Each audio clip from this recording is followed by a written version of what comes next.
Self-education disrupts this cycle. It rewires your brain towards higher function, towards deeper thinking, and towards better decision-making and better focus. And so let me pivot just to something more empowering, because I'm not trying to scare the shit out of you. I'm just trying to really make you understand the importance of what you consume inside of your mind.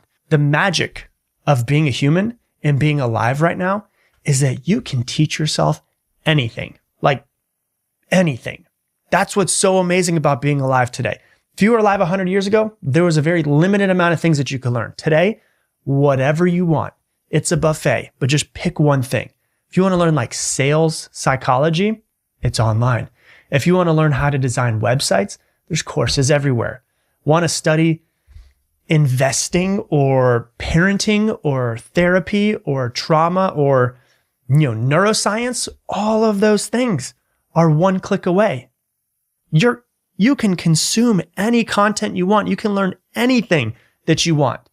And so if you feel like you're not stuck because you're not smart. You're probably stuck because you stopped challenging yourself to learn.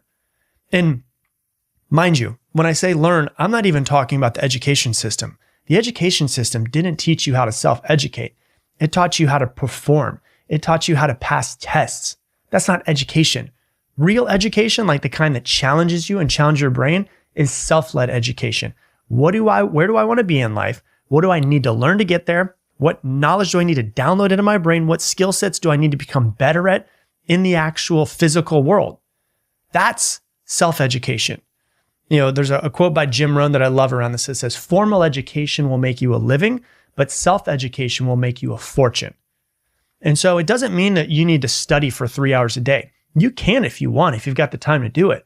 But what it could look like is deciding what you need to learn, what you need to download into that beautiful brain of yours, and reading 10 pages of a book before you go to bed, or taking a 10-minute YouTube tutorial on something useful and taking notes and actually using that YouTube tutorial and actually really trying it in real life.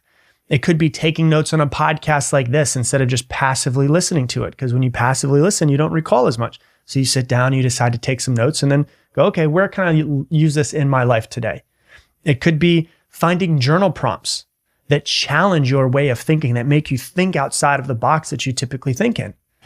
Because there's a real cost for staying passive and just like not being in charge of your own education.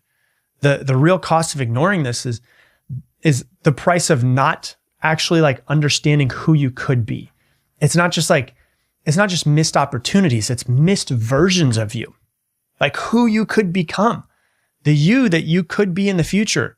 If you could download these things, the you that's more confident, the one that's more clear or courageous, or, the one that can do anything that you set your mind to.